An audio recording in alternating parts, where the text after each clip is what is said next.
What up, colleagues? Welcome to Friends from Work. I'm Al. She's Tory in the dope. Glad your frame situation has definitely leveled up, girl. I love it. You got the little Orange County 2002 look with the sleeveless deep V. Yeah, it's this is a dress.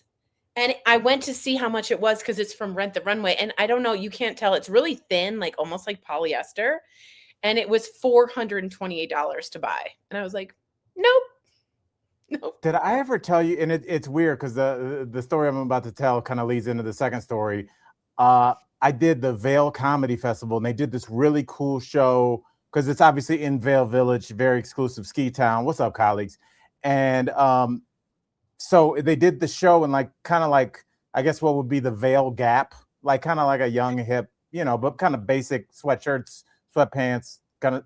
And I was about to go on, and I just looked at the sweatshirt that was like kind of folded nicely in front of me, and it was just red, then a strip of white, and then blue. And I looked, and it was $475. And I just had never seen a price like that on a piece of clothing. Oh, and I was so rattled. I didn't want to touch anything in the store. I mean, this is just, it was folded like a sweatshirt that if you go to the Gap, here are the blue Gap sweatshirts. It was just a sweatshirt. It was just a sweatshirt. Well, there was no leather. You sure that was the price? This is Vail. Oh my God. Yeah. Anybody that was in there, that's there at Vail on vacation, $400 ain't making or breaking nothing, Jack. My God, that's ridiculous. Huge shout out to Indy ELC. It's her birthday or his birthday. Yeah, shout out. ELC, what are you doing for your birthday, man? I'm going to celebrate your birthday by going to the airport right after the show. Where are you going? I have shows in Hartford, Connecticut with Frank Caliendo this weekend. And last night I was chilling, and it's like 6 o'clock, and I get a phone call from my friend Mark, and he's like, "Where are you right now?" And I'm like, "Do you think I'm with your wife? Like, what kind of question is that?"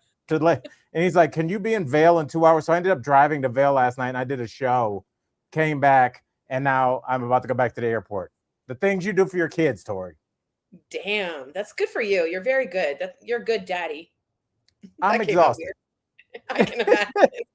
I mean, but it's all good. It's all good, Tory. Because I might have to jump about 5 minutes because I already have my Uber pre-ordered. I think we need to get into today's stories because, Tory, we got a bunch of them. Let's do this. I hate when I tee it up and I can't find the thing.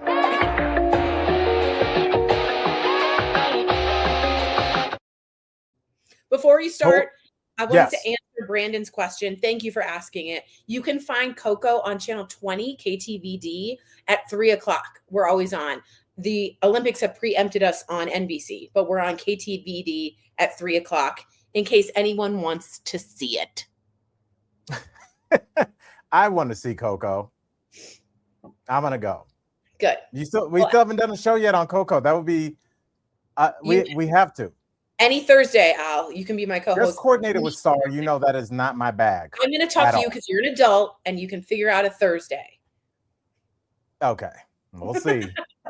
All right. Well, Tory, let's kick the weekend off, even though I know it's not Friday, with some Friday type news because guess what, Tory? That's right. Read them and weep. Tom Homan, Trump, Tory, the ICE surge is ending. Did you hear Tom Homan's remarks regarding why they were leaving and all that kind of stuff? Yeah. He's not a great speaker, by the way. But Tory, that's why I was asking. It wasn't a remarkable speech. And colleagues, I want to know because I am not making fun of people with speech impediments. Some of my favorite people on the planet have speech impediments. There's something going on. So he's very difficult. If anybody remembers, I think his last name was Menino, the old mayor of Boston back in the day. He spoke like that too. It's kind of like a rolling, where you just have too much moisture in your mouth. And so the words just smash together in Play-Doh. And then now it's just purple and yellow. And you're like, what word was that? Because of if? Yeah. So, yes, but Tory, let's talk about the good news. Were you surprised? What do you think sparked this news? Because it's got to be something. So the news oh my God. I was wondering why I couldn't hear you. I kept getting close to the computer. You're like, you're literally gaslighting me. I'm like, I'm losing my hearing. I am so sorry. That's why I'm sitting so close. What's she saying? So the word on the street, by the way, happy belated anniversary, Jag. We love you and we hope you're doing well and had a great birthday. Oh, yeah. The word on the street is that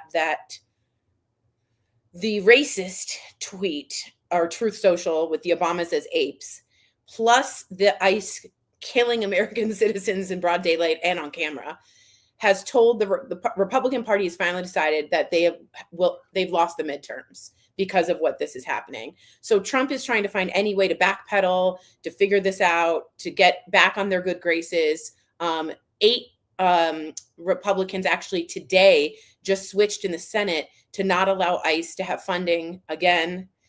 You're seeing a big switch with Massey and other people coming in. Dick slapping hoes gave us $1. All right. And that's more where that came from. Ladies, to the main stage. Tory, Tory, the naughty schoolgirl, to the main stage, fellas. Grab your watch. Thank you. So he's trying so hard to backtrack and find some ground here. The polls have come out. They're very bad. So guess what happened? The New York Times has just released Gallup polls will no longer be happening with presidential polling. They will no longer take the polls because the polls are so bad. So he has ended the presidential polling.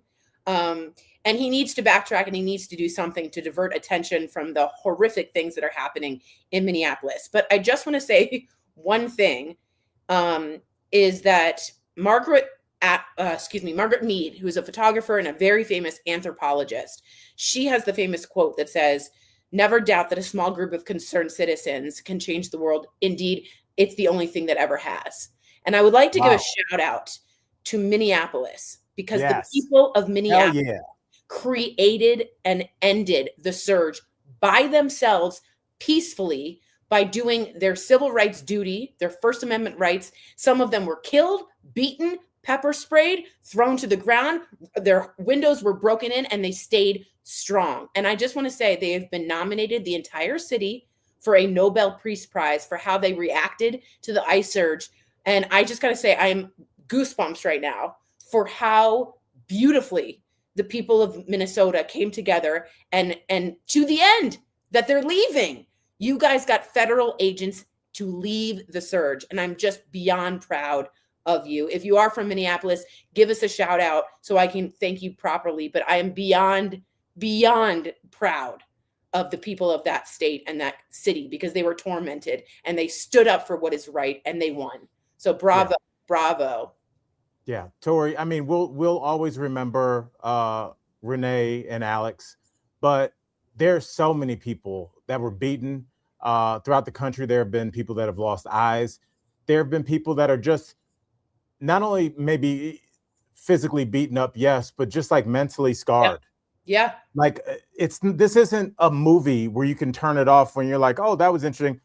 We now have a major American city that was invaded by our government, and they don't get it confused from what they try and say with their PR.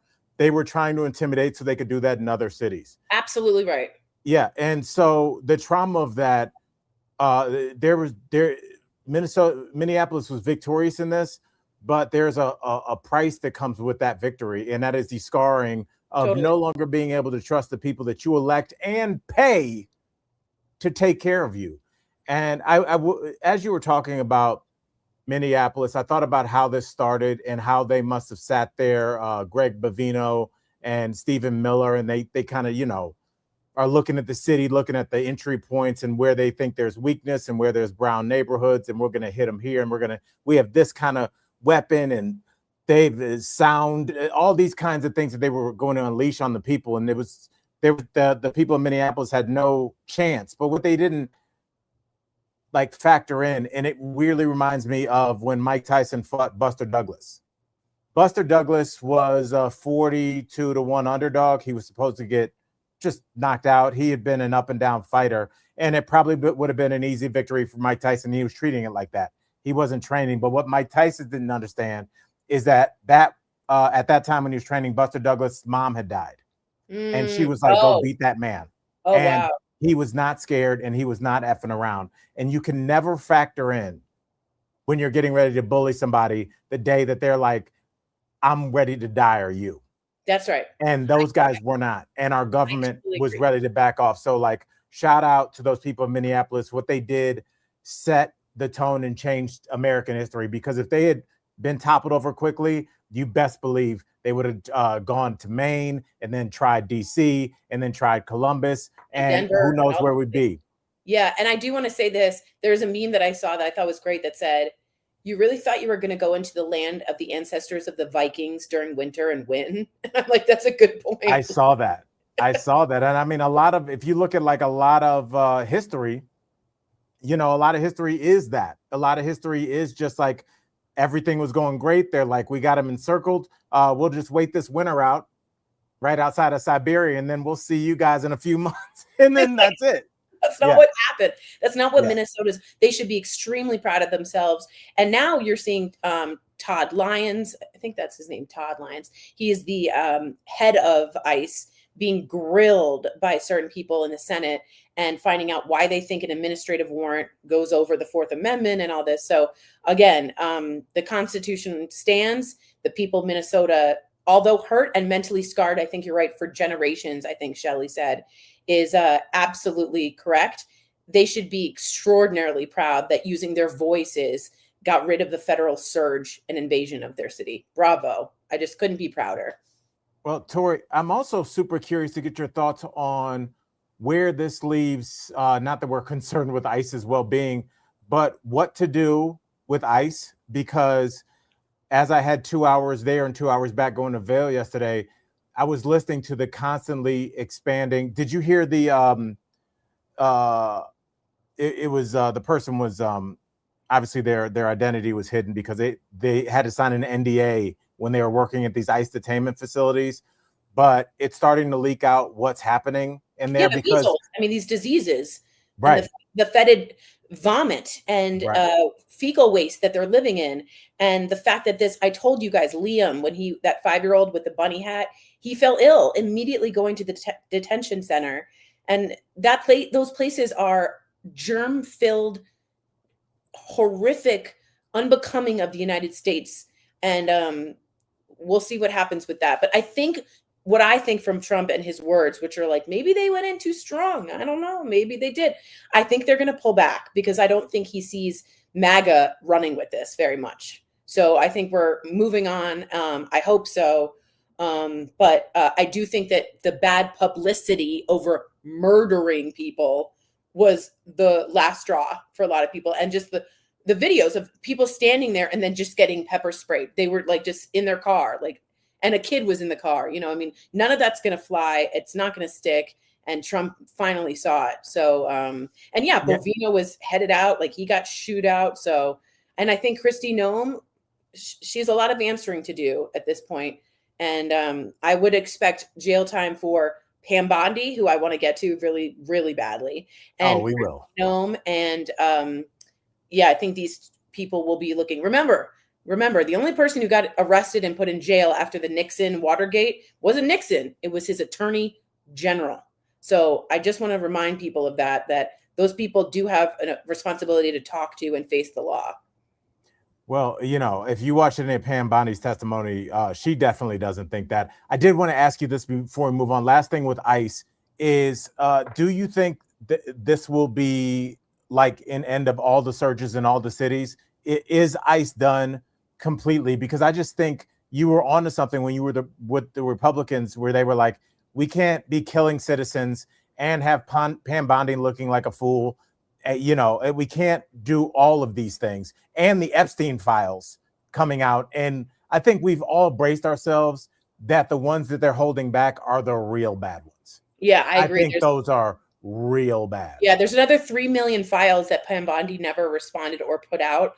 And other than the torture video, which we now know came from the Sultan, there's a lot worse. By the way, I didn't know this, but like certain code words like jerky, which means like children, and it's horrific what was sent. But yeah, I also think people realize that their constituents don't want this. And even if you're MAGA, I don't think their constituents want to see this or be a part of this or handle this or lose all that money from the taxpayers.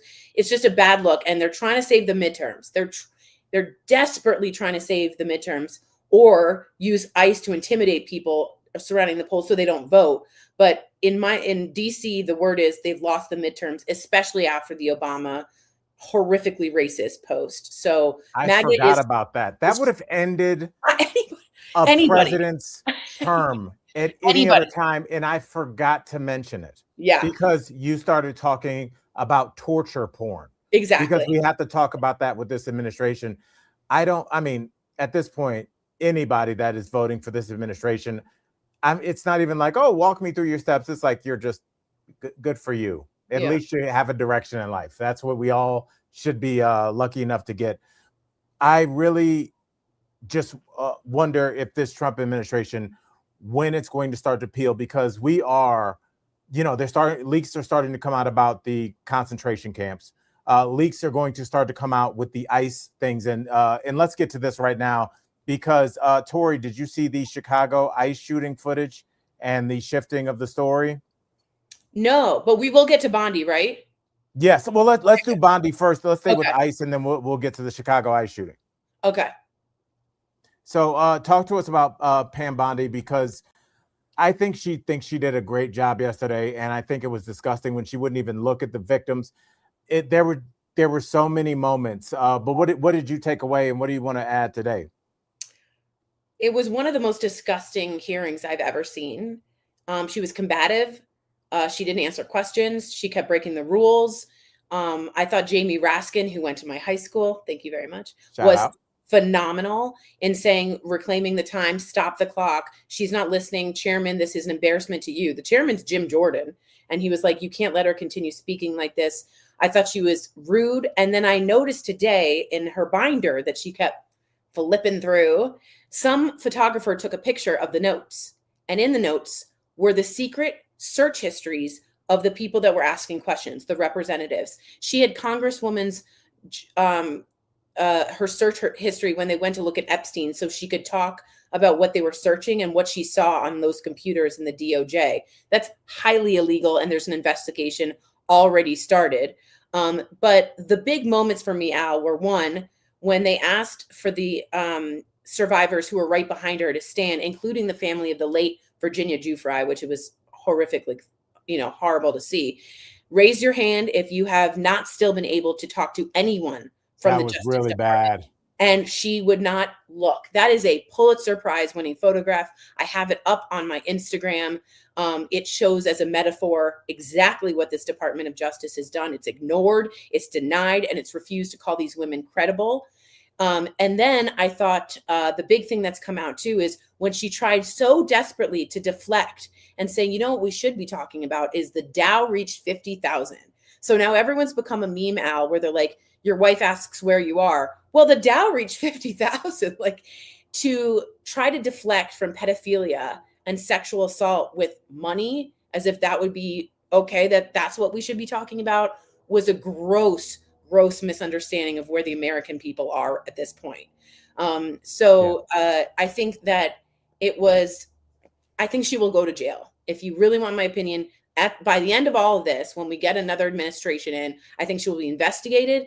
And I think she knew so many things. There's a video of her going viral, talking to someone at a restaurant saying, why don't they release the Epstein videos? And she said, well, there's 10,000, thousands of children in those videos. So she's known the whole time, has refused to interview any of those people, and instead just had a burn book of what to call people, insult them, didn't answer. And I think she will be looked at as one of the worst, in fact, to me, the worst attorney general in history thus far. So we had, Alexander Haig, and we had Nixon, but man, she will be, I think, determined to have broken the law criminally and will be put in jail at the next time we have an administration. Ted Lieu accused her of perjuring herself. And there was a couple moments, Tory, that really stood out to me yesterday, because there was two moments. There's one moment where somebody gave her the opportunity to apologize to the victims for the lack of investigation, and she refused to do that. And there was a moment where she refused to acknowledge that they were in the not acknowledge that they were in the room when they said, "Have all of you guys reached out to Pam, to the office?" And they were like, "Yes." And have they? And everybody's like, "They have not contacted us at all." And then he said, "How many of you are still willing to talk to the Department of Justice?" All of them raised their hand. And he said, "That's Dan Goldman, whose sister I went to school with in DC. I love him. You should keep an eye on him." But the fact that they're still willing to talk after all the abuse they've suffered from this Department of Justice says so much about the power of what these people have to say, want to get their voice out. It is astonishing, the lack of accountability from Kash Patel and Pam Bondi. Sorry to interrupt, but I thought that was astounding. No, not at all. I mean, as you were saying that, I was like, is it a good idea for them to talk to this DOJ at this point? You want it on record. You do. You want it on record no matter what. I guess so. But the way when they purposely unredacted their images and phone numbers and names, that's letting you know. That's letting you know you are not welcome here. And walking into a department that corrupt and that sociopathic about, did you see how unfeeling she was? Remember what I talked about sociopaths and why they don't feel anything. No. That's why like all the colleagues, and we were like, how is she not embarrassed? She's just sitting up there, whatever, 4 eyes. Yeah. And you're not a lawyer. You got a big butt. Yeah, like you didn't ask that on Friday, did you, sister? You didn't ask Merrick Garland that. I do want to say to Michael Wagner, she is Trump's own Ghislaine Maxwell, and people have been comparing. Interesting. Those. I think that's a really interesting comparison of allowing this to continue, even keeping secrets for him. She knows as a lawyer what she's done, and she's broken so many laws and so many boundaries of what she needs to be doing as the Attorney General. I think she knows that might be jail time ahead of her. So. I don't know. I think she's such a loyal. I think because there are different kinds of grifters. Like I think Lindsey Graham would throw anybody under the bus. He doesn't care. But I think Mike Johnson, who reminds me so much of who's the guy that's always around Mr. Burns? Yeah, Smithers. Yeah, they have a lot in common. But like I think he and Bondi are like when we hear about any regime going down and like maybe 2 other people in the cabinet are like back to back with them, like I think they would go down on the burning ship with them. I think she genuinely, in a weird, sick way, will defend him to the end. And that's why like she was so performative, because she was doing it for her daddy, her political daddy. I was going to say daddy issues. And also this will be her legacy, that she ignored hundreds and hundreds of alleged sexual abuse survivors, and she did nothing to even turn around and acknowledge. That will be the legacy of this Department of Justice. And it did sound like a Karen Jag. It was saying yelling at her barista because her latte was made with soy, not almond milk. It really, really was.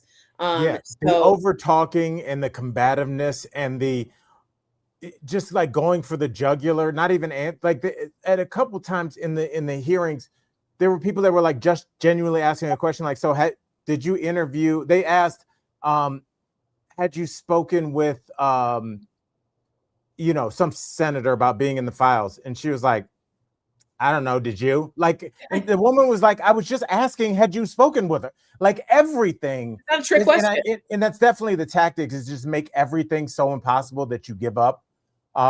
But yeah, I will be investigated for what was in that binder, because it was secret search history. So that's already been started as an investigation. But someone said, this is so mean, but they go, her hairdresser was part of the resistance because she didn't look good.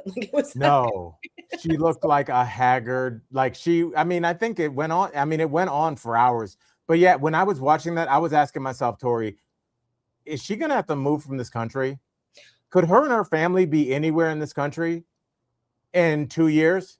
Yeah, well, I don't know. They couldn't go to a restaurant. They couldn't. I agree with you. I agree with you completely. And I also just want to give a heads up to Massey, who's a Republican, Tom Massey, for siding with the good guys and not the ones hiding pedophilia and the alleged rape and killing and torture of children the ages of 10 and below as well. I think that he said something like, why did you hide Wexner's name? Les Wexner turned out to be a co-conspirator. He's the guy that owns the Limited, the Victoria's Secret, that whole mogul empire. And she goes, we weren't hiding him. We put that up again after 40 minutes. And he goes, yeah, when I caught you red-handed. And that one was a big moment too. So we're just seeing a shift. We're seeing a shift of like dads that don't want to talk to their daughters if they don't stand up for this. You know, it's a lot of fathers with daughters and mothers being like, I don't know if I can allow this kind of thing to fly.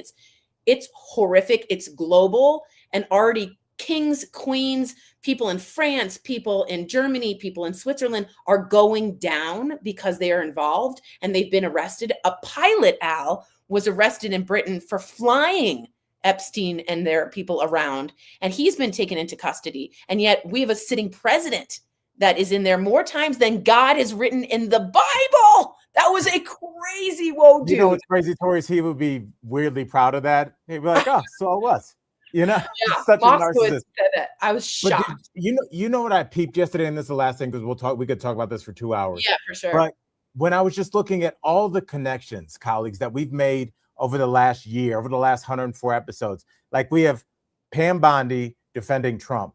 Trump first found her in Florida when he donated $25,000 to her campaign, and she shut down the Trump University investigation. So he's like, oh, I got a little mole down here. And it was being overseen by Jim Jordan, who had the Ohio State wrestling scandal, and where 5 wrestlers, people are saying, and they're saying 5 wrestlers, and they were saying a lot more wrestlers said stuff, but obviously don't want to come out there macho. They don't want to say this happened to them. Were being molested by the team doctor, where we heard that before. And Les Wexner's name is on the building at Ohio State Wrestling. Oh, wow. Is that right? And yeah, Les Wexner is the most, he's the richest man in Ohio. JD Vance had wow. I think his run for Senate, one of the parties was at Les Wexner's house. Les Wexner then went on to give his financial control over to Epstein inexplicably. And we're here in court talking about the crimes that Epstein committed with Trump, having Bondi defend him in front of Jim Jordan, and the circle jerk from hell. I know. That is. It's such all of these horrible monsters all came together like hungry hippos and found each other. Totally agree that the same people are in the same circles doing the same thing. I do want to say to Michael Wagner, he says, I respect Prince William to go after this in Britain. Not only do I respect him, King Charles is being looked at to see if he knew about his brother's situation within the Epstein files, meaning he's on video, he's all over, he's giving massages, he's asking for young women. And if Charles is new, that's taking down the monarchy. There's people in Britain saying this could take down the monarchy. So I'm talking about the highest levels from all over the world, and we can't even get Howard Lutnick down. Like that's where America is, and we are losing so much good faith in the way that the global community looks at us. Just horrific things. But is the Lutnick thing, and I'm glad you brought that up. We don't have to talk about that douche, but he is, I think, part of a bigger thing that we're seeing on this version of Trump 2.0, because Trump 1.0, how many people from his cabinet had stepped down or quit or been fired? Maybe 4, and I think Trump realized that once people start to come in and out of your administration, there's no continuity. And this administration, it's like nobody quits. Nobody's getting fired. No, the dirt's on Greg him. Bovino, he's just being reassigned. Yeah, Tom Homan, we're just pulling back. Pam Bondi, even after the incredible fuck up of saying on television, I got him on my desk, all she had to do is not say that. I know. All she had to do was that. And she did it, and he still didn't fire her. Yeah. Because if you think about that, remember, I don't know if you remember that movie 300, but Yeah, there weren't that many of them. So, so remember they formed the circle with the shields? Yes. And they were like, as long as we're a circle, we got each other's back and we can't be attacked, even though there's not there's more of them than there are of us. Yeah. I think the fact that they're not even gonna give up the Secretary of Commerce. Yeah, right. Like they won't even touch that. And by the way, when he said he'd never met him after this, and then they're like, so you were on Epstein Island having lunch with you. He was like, I was with my daughter's family members and nannies. Guess what the next question was? We have reports that that you gave the nanny to Epstein, that the nanny was handed over, was given as a gift. The nanny. I just cannot believe. Can I tell you my first thought, since we're just going to let shit go off the rails on a Friday Junior? When it initially just sounded weird when they read the email from the wife and she was like, I'm coming down with another family. It's 4 boys, 2 girls, 16. And they said that, Trump never really, like Ivanka was never around Epstein, but Trump did take Tiffany down there. Mm-hmm. What up with that though? That's a great point. And Tiffany's the one the kind of black sheep sister or whatever, however that term. He told Howard Stern he wanted to abort her and on air, and it was like, holy crap. There are just so many ties. I was listening to this because England was on this a lot, and that's why I'm 99% sure that who's the King Charles knew about this. Oh yeah, because there was a big film that I listened to, a 2-hour interview with the director last night, and it was big over in England. I think it was 2006, and it was called The Prince and the Pedophile. They were making full-length feature films on this 20 years ago. Yeah, there's no way he didn't know. Yeah, and they said it would take down his reign. And good, like Britain showing some backbone. Like now William is going after the protection officers that knew about this, and saying we stand with the survivors and abuse. Like we can't even do that because the main guy is part of it. He's the most named person in all of it. Jamie Raskin said at the DOJ, he went through those computers.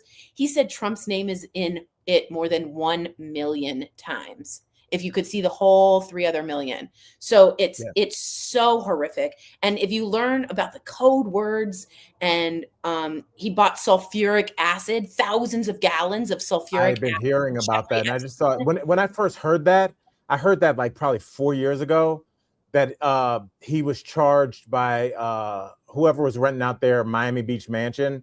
And they said that, I guess he like ruined one of those beautiful porcelain like tubs that have like the gold feet on the bottom. And they were like, it was burned with acid. Oh my God. Like what is that for? Why? Were they eating certain people? I mean, there's thoughts about them eating people at a feast of children. So I believe it. I'm ready to believe anything at this point. I really am. And I do like the nickname Nutlick. Is that it? Yeah. Nutlick. Yeah.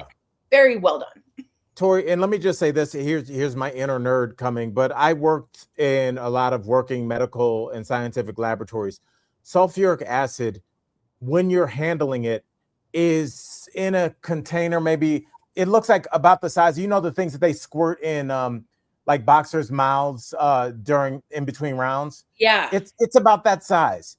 There is never a reason to have that much. I cannot think of any reason that you would be ordering that much sulfuric acid. You don't need much. You don't need much at all. It's to get rid of the body. It's like a Breaking Bad joke. It's like that horrific. So and remember, it went through the ceiling because people don't understand like that kind of in that scene in Breaking Bad, they made sure it was accurate. The sulfuric acid doesn't just stop at the tub. Right. It doesn't know where it is. It doesn't know it's upstairs. Right. So it goes straight through the floor, straight through the ceiling, depending on what it's made of. It is a very powerful acid. And even in that scene, that was a bathtub full. Yeah, that's right. Tory, I think that there are thousands, because these men Epstein's been on people's radar through the 90s, from 90 through 99. He came on our radar only because that's when they started doing emails. in the 2000s. Yeah. And as soon as email was available, he's writing shady shit. What do you think? That was his first day? Yeah, exactly. And here we are. Yeah, it's gone back 26 years later. So we have at least 36 confirmed years. Yeah. Al, you are really blurry. I agree with Lucy. Are you? I asked how I was, Tory. You said I was like. You weren't blurry in the beginning, but now you look like Bigfoot when they catch him on camera. You know, he's like not really there. I think you can't move because this is like one of those. How's that? No, you're still very blurry. Damn it. It's your Wi-Fi, I think. Oh, is it? Yeah, you look just like the Wi-Fi is not catching up, but we're taking care of that. We're going to try and take care of that. Well, Tory, I mean, my point is just, and I hope you can hear my voice because my face has not changed. I think that there are tens of thousands of girls, not tens of thousands, but I think maybe. I mean, you look at the people, the Sultan texting him, thanks for that torture porn. What do you think he was stopping there? Yeah. These are people that did not have any lines, and his job was to feed these insatiable people the one thing that they can't have. That's what if you think about rich guys, we look at everybody as rich. You look at LeBron James as a rich guy, or The Rock as a rich guy. We ain't talking about that kind of rich. Yeah. We're talking about Saudi prince. Rich. Yeah. I got a rocket. Yeah. Rich. Yeah. That totally. kind of rich. Yeah. And when you're in that 0.00001%, you can have anything you want. So what do I want a 22-year-old model for? Yeah, what I want is what I can't have. I totally agree. And I want to let people know there's a website. Now, this is only if you're not triggered by this, because this can be very, very triggering. It's called Jmail. I just found this out on Instagram. Someone put all of the Epstein emails, Instagram messages, and texts that you can read as if you're Jeffrey Epstein. And if you're interested, which it is, certain people want to know more. Some people want to stay away from this, which I totally respect. But Jmail, if you look it up on Google, is all set up so you have the ability yourself to read all the emails that have been released so far. So just in case you're interested, that's a possibility for you as well. But it's horrific. And Jag, I did hear this, Al. Rumor is all those children that you're saying might have been killed allegedly, that they might be related to the women that went missing in Juarez, Mexico. And so there might be a connection. Oh my God. I mean, y'all this is look. A global ring. This is a global ring for hundreds of countries. I mean, men from all over, and we're just no investigation, no trials, no nothing. I mean, talk about having the worst American be our president. That's what we did. Like, animals aren't that dumb. Like, the herd doesn't put the dumbest person at the front and be the leader. Like, we did. And for a second time, they put him after they put him in jail or put him on trial. So he's pissed off. I don't think people realize when they brought Trump back, he was looking for retribution. He wasn't looking to lead this country. He was like, I'm Donald F. and Trump, and you have me sitting in the defendant's chair. I'm about to see y'all. Yeah, he waved a little flag. He's like, see you soon, Deep South. See you soon, MAGA. And he came, and it's been a year, y'all. That's right. And how much money can I get from this? He's suing his own IRS for $10 billion. Like, what have we done? They said he's already accumulated almost $4 billion in a year. Yeah, it's horrific the way he's profited off of this. But if he's just a pedophile, get him on that. Like, just start an investigation. But we got Bondi in there, the blonde bimbo who just wants to sit on daddy's lap and get praise. It's disgusting. Well, and also, like, let's not just put this on her because she's a monster, but she's a dumb one. She can only do as much as that Republican Party allows her. And except for Massey, nobody stood up. I don't hear any other Republicans really speaking up. I don't see a ton of people. Maybe I don't follow a lot of MAGA influencers. I don't see them peeling off. Have some, sure, yes, I guess.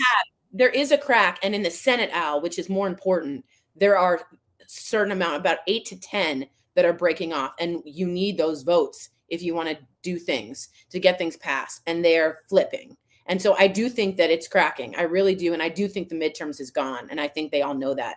John Bolton says Trump's your daddy. I just have to respond with my theory. Anybody who keeps believing in this man has daddy issues, and you want daddy Trump to be proud of you because you had a problem at home, and it's a disgusting way to take out your childhood issues. But he always likes to be called daddy.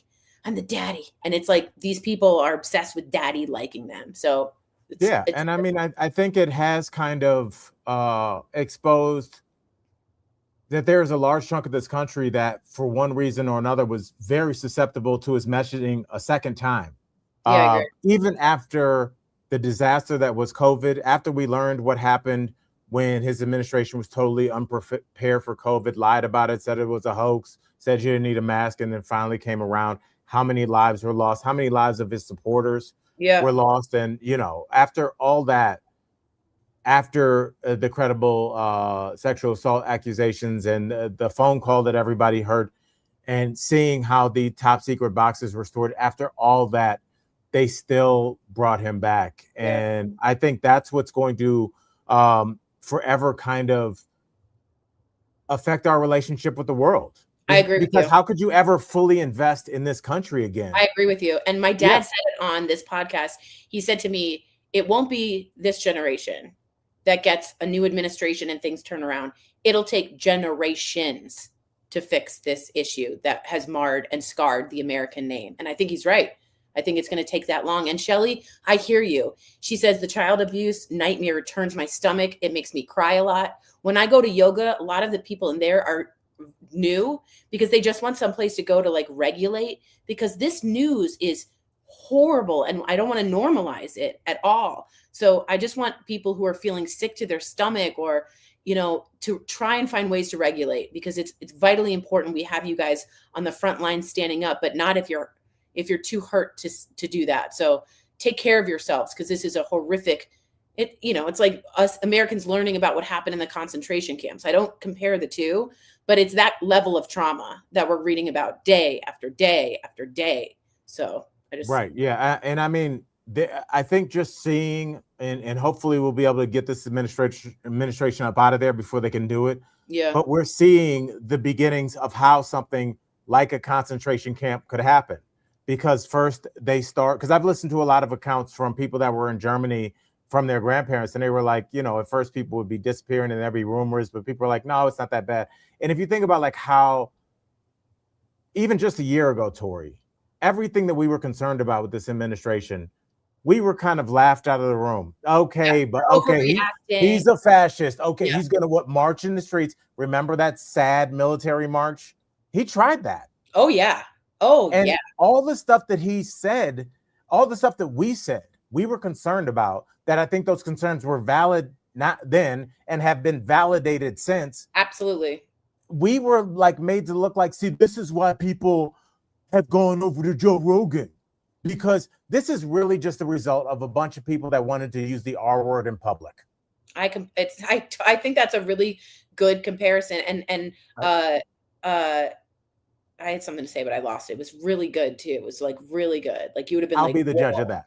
Okay. Yeah. It was really. Good. I know what it was. The quote that says the road to fascism is littered with people telling you you're overreacting, and I always think that's such a good quote. Yeah, I just I just thought that, and again, maybe I'm just not on the right places on the internet, but I would think that I would hear more of a public mea culpa from people that consider themselves like, I was a regular American, but I fell for it. I thought he was gonna maybe the economy or something.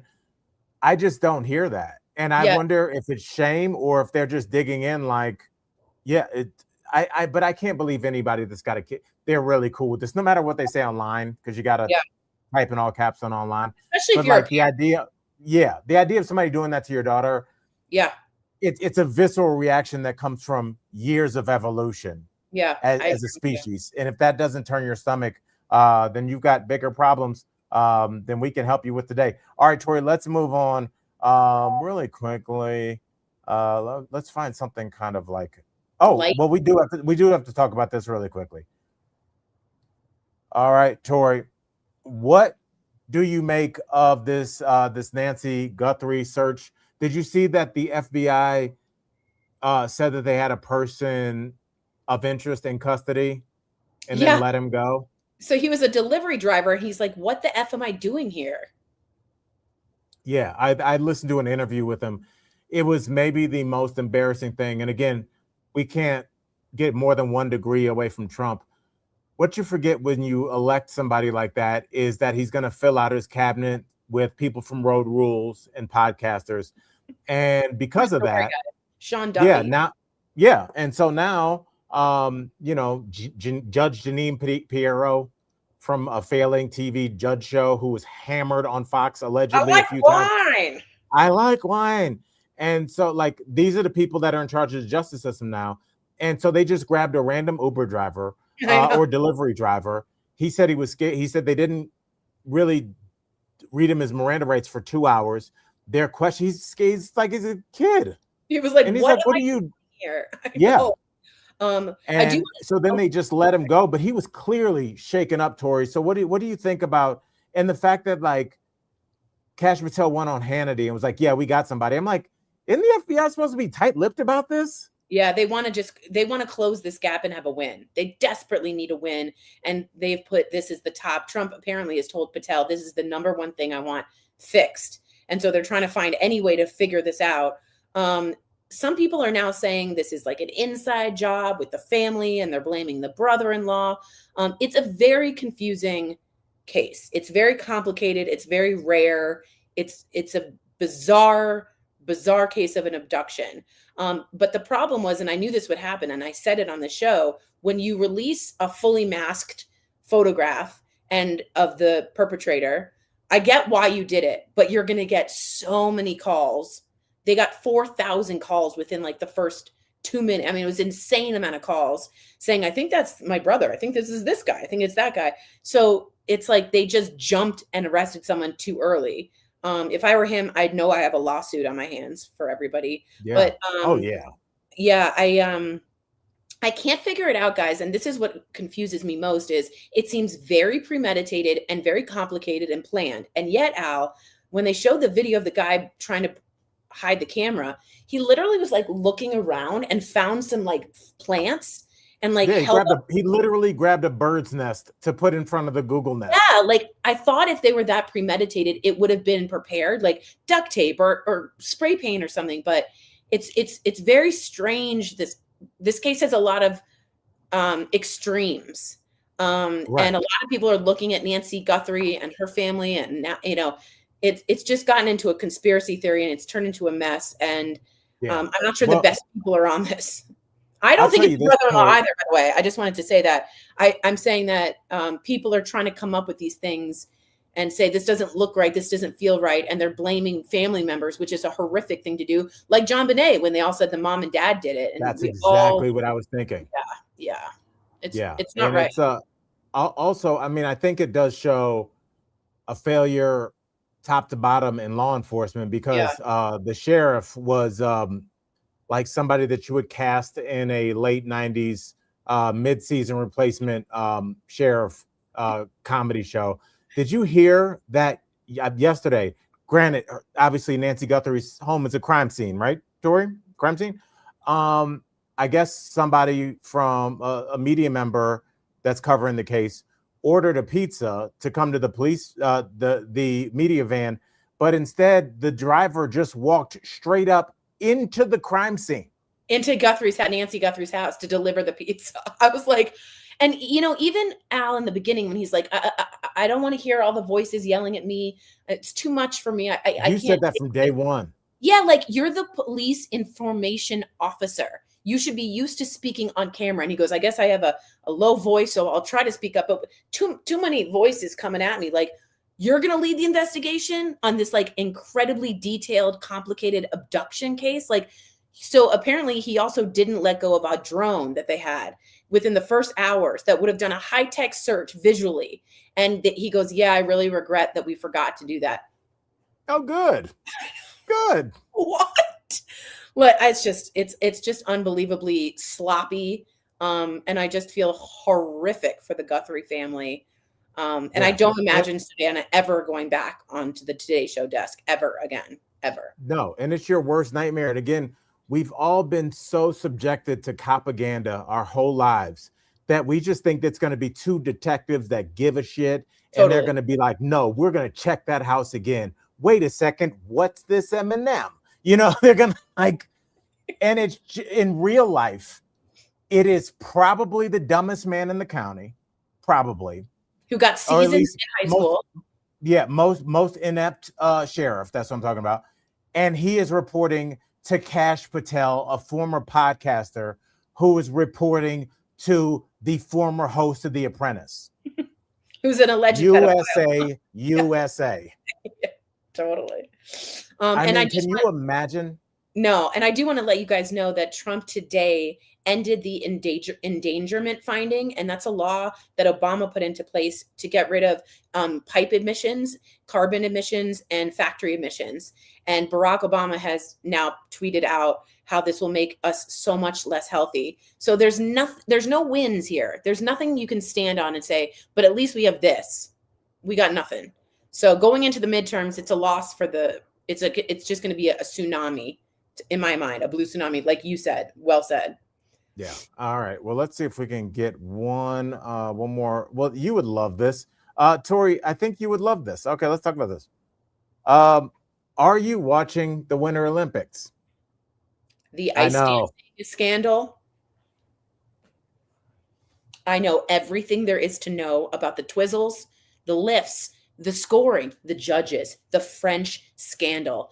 It is horrible. Wait, talk to us really quickly about the French scandal. I'll be very quick. The Americans, Chalk and Bates, who've been married, did a phenomenal performance as a matador.